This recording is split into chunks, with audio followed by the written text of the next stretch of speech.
Assalamu alaikum. Welcome back to Hilaal Live. I'm Luqman Shadrack, and thanks for watching and joining us on channel 347. Always a pleasure having you in our company, and thank you for letting us into your homes. As we do on a Thursday evening, I've invited Sister Shaamiela Safodien back into studio to chat about choosing hope. And this is our segment called Conversations with Insight. And tell you what, when she comes into the show, it's definitely a lot of insight. So I love having her back in studio. Assalamu alaikum. Walaikum salam. Good to be back. Thanks so much for affording us your time, braving the cold and coming through a lovely warm studio. Very interesting topic today, I must admit. When you sent me the topic and I thought, okay, let's explore. I have a ton of questions, first of all. However, it is a topic that I suppose we all sort of are conflicted about, at times probably gets confused about, and if you're an overthinker like me, tend to go in very different directions with regards to this topic. So take us through the feeling of hope, or feeling hopeful. All right, is hope, is this an emotion? Is this a feeling? Chat to us about that. Yeah, so hope certainly involves feeling. It certainly involves our emotions. And we often speak about feeling hopeful, right? But actually hope is a state of mind. It's a way of thinking. It's a way of being. It's something that you almost have to turn towards. So it's very much an active process and a cognitive process. Okay, I get that. It does involve, obviously, the heart process, which is to kind of like practice courage in times of real difficulty. But for the most part, hope is something that you actively practice, and we'll talk a little bit more about how you can do that later. Okay, so I mean, lots would say it's a feeling. Lots would say, oh no, I hope for an ice bar, chocolate, type. That's a feeling of sharing hope, right? But that's a very different to what you've explained. Yeah, absolutely. Okay, in terms of being an emotion, because it's controlled by how we go about our lives. Absolutely. And how we face, I guess, because you think about hope, when do we really need hope? Generally it's times when we've been disappointed, these challenges that have occurred in our lives. Things haven't necessarily gone the way that we wanted things to go. We spoke the last time about how the human being likes certainty. And when things haven't gone that way. And so, yes, it does cultivate a feeling of hope, but it's really something that is of the mind. It begins there.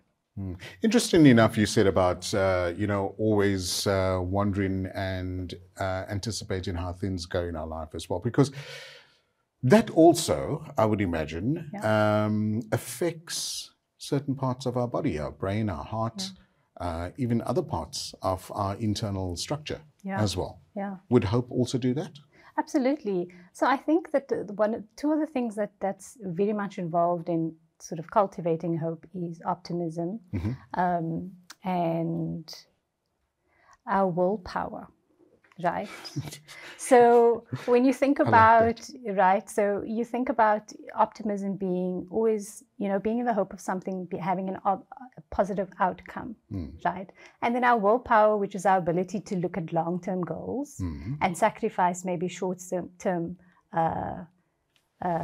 wills and whims and sort of excitement, and really look at kind of like how can we achieve our long-term goals, right? But when I think about hope in terms of the Islamic perspective as well, you look at the Quran and you think, well, the Quran is filled with stories of hope, right? According to the Islamic tradition, hope is an act of the will, right? So it really kind of like connects with, I think, the secular idea that it's a cognitive process. It's something that you've got to turn towards. You've got to actively work toward that thing. And so I think that obviously stories in the Quran is filled with hope. I think about the example of Prophet Yusuf, Prophet Yunus, these times that they were sort of caught up in, a time where they thought like, well, is there any hope for me? Right. And then we got these incredible prayers and du'as that came out of, the incidences that they found themselves in. So I think that, again, it shows us that hope is about cultivating an attitude, right? Wow. Yeah. I like that. I like that. And from next week, viewers, we're going to be opening up the WhatsApp line as well, and we'll be fielding some of your WhatsApp calls.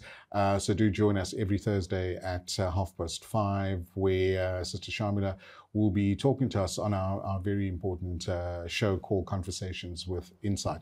Now, Shaamiela, what are some of the psychological and maybe some of the spiritual benefits when we think about hope? Now, you've alluded to a few of them. Yes. Okay, Yes. maybe elaborate for our viewers. Yeah, so they are obviously many. I just wanted to put it in context that the study of hope from the psychological perspective is still quite new. Okay. There seemed to have been an expansion from the early 2000s. And so the study of hope particularly is rooted in the genre of positive psychology, which is also very much still quite a new concept. And that's where you focus really on, you know, the things that make life meaningful, the things that make life worth living, as opposed to only focusing on psychological wounding and dis-ease and all of those things, right? So those things are important. Because look, we can fall into the negativity very quickly. That's what Shaitan comes into our lives and does that. Absolutely. But in terms of being positive, yes, we need to practice and be more aware of that. Absolutely. So it is still sort of quite a new thing, but there's been many studies since then. I think it's one of the things that I think similar to faith. Now it's something that's often researched and people are kind of interviewed and done long-term studies on just understanding the role that hope and faith plays in people's lives and how that actually impacts the psychological state. Okay. And so with the outcomes, most of these studies show that people who are of high hope tend to just have an overall better well-being. They tend to find meaning and purpose more, more easily. There tends to be often a outcome of positive sort of outcome and positive emotion that's cultivated through just the practice of hope. So there is a lot of I think positives, although that we know that the outcome, again from the Islamic perspective, the outcomes of anything is really not in our hands. We know that, but the effort is in our hands, right? And so I think with hope, it's about making the effort, right? If you have goals, whether they be spiritual or psychological, is that you're actually doing the work to get to those goals. Absolutely. Yeah. Can you put maybe something into a practical example for our viewers? I mean, is there something that we can relate to in our everyday life with regards to the psychological and spiritual benefits of hope? Absolutely. I think that hope is a practice, right? And it's something that you cultivate over time. Again, it's a cognitive motivational process. So that means, and it purports that emotions follow the thinking and the cognitive process, a positive emotion, right? Gotcha. So that's positive and it's hopeful because it means it can be taught. Right. So we can teach people how to be hopeful. We can give them practices. And some of the practices involves flexible thinking, being flexible, being open. When challenges arise or there seems to be a bump in the road, that's not something you push against. You kind of gently welcome that into your space. I know difficult? Yeah, very difficult, very difficult. But again, this is an attitude that we're cultivating. So no one's expecting you to get it right immediately, right? But it's just about inviting that in and going, okay, how can I have a different approach to this? Because that's what we're talking about, right? So in mindfulness, we talk about turning the mind, essentially. So there's something you're experiencing. It may feel to you as negative. It may feel, it may affect your emotions and you may feel down about it. But turning the mind towards something hopeful. So it's an active process of choosing it. Remembering that hope is an act of the will. Right. So you're using your willpower. Yeah. So then obviously that releases that whole positive vibe, positivity. Yeah. Should that also then, that's a ripple effect on some of the endorphins that we have? Absolutely. I would imagine. Yes. You didn't know I knew that word, right? Yeah. I'm sure you know many words. So, I mean, surely then that affects that part of our body and mind and life and all of that. And you're touching on something that's also important. Again, from these studies, what they've shown is that it even improves physical health. Nice. Right? There we go. So we know, again, we often speak about this connection between mind, body, and soul, and the heart included. And so if you are working cognitively, obviously you're sending messages through the body, through the nervous system. It's affecting every cell in your body. And you're essentially giving yourself hope in all of the minutiae of your body and your experience as a human being. Wow. So it's a very powerful practice to cultivate for yourself. And I think it's things as simple as, I'd say, you know, we're in winter, right? Spring, the next season is spring. Plant something as a practice of hope. Nice. You know, plant something, plant a bulb, plant some seeds. And then practice hoping that will grow, right? So I think plants You've got to look after it first, eh? Absolutely. So this is the thing, is that, again, it's an active process. We've got to nurture. Just like we nurture our goals, we've got to nurture that plant in order for it to grow and to pop up in spring. You know. I am so enjoying this conversation, viewers. I'm sure you are as well. Unfortunately, the WhatsApp line's not open today. I will have it open next week, inshallah. We're just setting the base for our coming weeks and also getting you used to Sister Shaamiela, the wonderful advice that she has, the wonderful knowledge that she imparts with us as well. We're going to take an ad break. When we come back, we speak a bit more to Sister Shaamiela on conversations with Insight on Hilaal Live. Thanks for watching Hilaal Live on channel 347 and allowing us into your beautiful homes. My name's Luqman Shadrack, all the way from the Cape Town studios. In studio, I have Sister Shaamiela Safodien on Conversations with Insight. Tonight, we chatted about hope. And more importantly, Shaamiela, in the different aspect of hope comes false hope. Yes. Because that's, and we alluded to some of the negativity that hope can institute in our thinking, in our behavior. I mean, can we talk a little bit about false hope? I mean, is that such a thing? There is definitely such a thing. And I think that false hope would probably fit in with the genre of maybe a little bit of the toxic positivity. Okay. We often hear that word red flag. Very often. And what's the other buzzword that we often hear as well is we're a narcissist. Right. That often gets thrown around in that same breath, right? With the whole red flag. Yes. Anyway, it's not always a hopeful conversation when we bring up those topics. But yeah, so it involves some of the toxic positivity, a lot of the wishful thinking, fantasy thinking. Okay. So to just distinguish and to make sure that people don't misunderstand that living in hope and cultivating an attitude of hope and choosing hope is not about living in denial of your reality. Okay. Right? Okay. So we're not about practicing avoidance and ignoring our issues and making, which is sometimes easier to do because we 100%. think if we give it some time, it may just go away. There we go. Yeah, right. okay. And we live in the hope that it would go away. And as we know, if you've been adulting for a while, you know that things don't take care of themselves. We've got to play a role in that. Gotcha. So it doesn't involve ignoring our reality. In fact, it's more about rooting yourself in your reality. And again, practicing that turning toward your reality, but with a hopeful attitude. Gotcha. Right? Yeah. You've got to go into it with a plan, with there we go. A strong thoughtfulness. There we go. Yeah, it's an active practice. So I mean, things like, again, ignoring the issues that come up, ignoring your health issues that come up, things in terms of relationships, thinking that your partner or your spouse is responsible for your emotional state, believing that they can fulfill your every need, setting a goal, not working toward it, and believing that, I'm being hopeful that it's going to come true. Again, it's not a wish. A wish is kind of like, okay, I make this wish and there is no active sort of participation in that. But with hope, it's about participating in that, right? And about realizing that reality. Again, the outcome's not in your hands, but the effort most certainly is in your hands.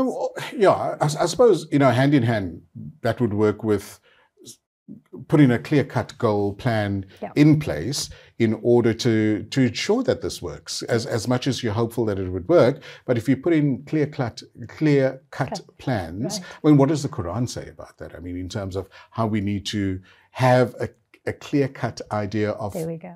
what our next step's going to be. Absolutely. Tie our camel. There we go. Take the Exactly. responsibility. Yeah. Also, you know, the very, very popular, like Allah does not change the situation of a person unless they change within themselves, right? But I want to throw this at you, right? Yes, we put a plan in place. Yes. Life throws us curveballs, Yes. as it does. You know, I'm not going to bring in COVID, but even before COVID, Right. we've had terrible challenges in lives, in jobs, all of that type of thing, which then affects our plan. Yeah. And that can deter us, that can shake us, that can leave us unnerved with regards to achieving Those our goals. goal. Absolutely. And 100% agree with you. I think that I would ask you to reframe. We know who the ultimate planner is. Of course. Right? Of course. And we do have our plans. That's okay. But I'd ask you to think about kind of your agency and your strategies. Okay, explain. Right. So your agency is you choose how you approach something. Okay. That is something that's within your control. Your attitude, the way that you look at something, the words you use, those are all things that's within your control. Again, turning toward it with this hopeful attitude. And then strategies, there's many ways to get to a goal. So if you bump up against a challenge or things don't go according to your plan, get flexible, right? Again, there's Pivot, ways around as I say. that. Yeah. There we go. That's another popular word. So again, there's many strategies. So re-strategize, I like right? that. The I like that. strategy is in your hands. Okay. So how do we actually begin making hope our practice? I mean, and actually begin cultivating that hopeful attitude that you spoke about. How do we go about it? There has to be a starting point. There has to be somewhere, some guidance on how to do that. Yeah, I think just maybe to reiterate something I said earlier was that we have a resistance when the plan doesn't go our way. So we spoke about that, and we believe it should, and we're stuck on that. And that resistance creates a lot of inner turmoil for us. And so again, practicing hope would mean we move with the change. We move with the challenge. We participate in that process. Again, not denying our reality. For sure. Accepting that. I want to say, though, to just put this in perspective, that all of these sort of encouragements that I'm giving and that we're talking about requires a lot of courage. And courage is, it means to give heart. So courage, I think paradoxically, well, actually, it actually is a process of the heart. So it doesn't involve the mind, which is interesting. So it's almost as if you need this companion of courage in order to practice hope, which is a cognitive process of the will. Of course. So the heart is sort of like the thing that pushes you, right? And pushes the will to say, listen, turn toward the hope. So dig deep, you know, for that courage, right? And you got this, you know. Often enough, you know, I often tell friends that, you know, chat to me about it, and I was like, you got this. Yeah. You know, you may be undermining your ability to actually get through whatever you need to. Yeah. And you're underselling your capabilities. Totally. In many ways. I think that again, like, I mean, it's making me think again about the aspect of real hope versus false hope, right? You got this. What's your strategy? Absolutely. You know what I mean? Yeah. You won't have it if you Right. don't have a strategy. Correct. And there isn't an active process, Yeah. right? And you're not working toward it. I get that. So you've brought in a very special quote for us to discuss and maybe share with our viewers with regards to the topic we are discussing today. Would you like to share that with us? Oh, sure. So the quote is, we must accept finite disappointments, but never lose infinite hope. And that's by Martin Luther King Jr. Nice. Yeah. Nice. We just, I think the Americans celebrated Independence the 4th Day. of July, yeah. So it's in line with their thinking. But Martin Luther King, a social activist and just an absolute all-round nice guy, Absolutely. paved the way in so many There we go. avenues for people that were oppressed. Yeah. you know, back in the day as well. But if we unpack this quote very quickly, I mean, what are your thoughts, first of all? Well, I think that it again, the use of finite and infinite is really important. Again, as believers and as Muslims, we understand that this world is finite. You know, the experiences that we have is finite. Our emotions, our thoughts are finite. You know, it doesn't stay around forever. It comes to an end. There's an impermanence. Our truest hope is in the afterlife. It's in the next world. Yes, right? Correct. Yeah. It's not in this world. And so we know that our hope is in the Almighty as well, right? So again, I think it just comes back to this idea that if it is in our hands, not outcome, and that if you cannot put your hope in something that is finite, right? There has to be something infinite about it. Well, we are infinite beings, you know, not the physical, but the soul aspect that carries on.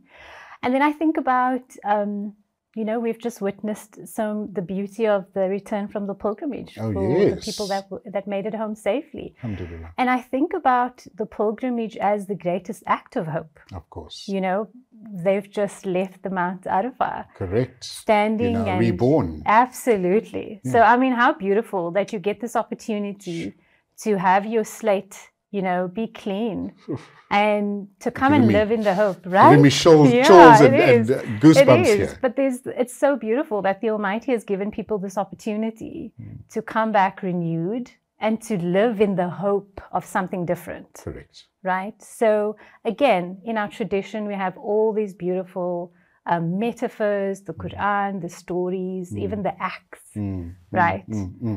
Which I think is also tied to even our 5 daily prayers. Correct. You know, something's difficult is happening throughout the day. There's hope in the next prayer. Correct. You know, so I think it's all scattered. Again, these are hope is not a rational experience, although I think that just rounds up what we're trying to discuss today. So I think we, again, you know, as human beings, we are rational beings, and everything we kind of like revere the mind. Of course. But there are other things like the heart, you know, and the soul that are important as well, that does need credence as well. Absolutely. You know? Shaamiela, it's been an absolute pleasure, you know, coming into studio, because that's what happens when you come into studio. And Jazakallah for being part of our community as well. And because I know you do a lot of work in and around our communities, helping families and individuals as well. So Jazakallah for that. And we'll definitely have another episode next Thursday, inshallah. Inshallah. Look forward to it. Jazakallah. And that's how we end Conversations with Insight with Sister Shaamiela Safodien on our show on a Thursday. Do join us every Thursday, 5:30 to 6 o'clock, inshallah. Our WhatsApp lines will be open next week, so you have the opportunity to engage with Shaamiela and let us know some of your amazing questions, thoughts, concerns that you do have surrounding this program. Faraz and the team then takes over just after Maghrib Adhan and Maghrib Salah in Makkah, and he takes over until about 7:30. But from the Cape Town studio, Brother Sohail Barnes and myself, Luqman Shadrack, wish you a lovely and warm evening. Assalamu alaikum.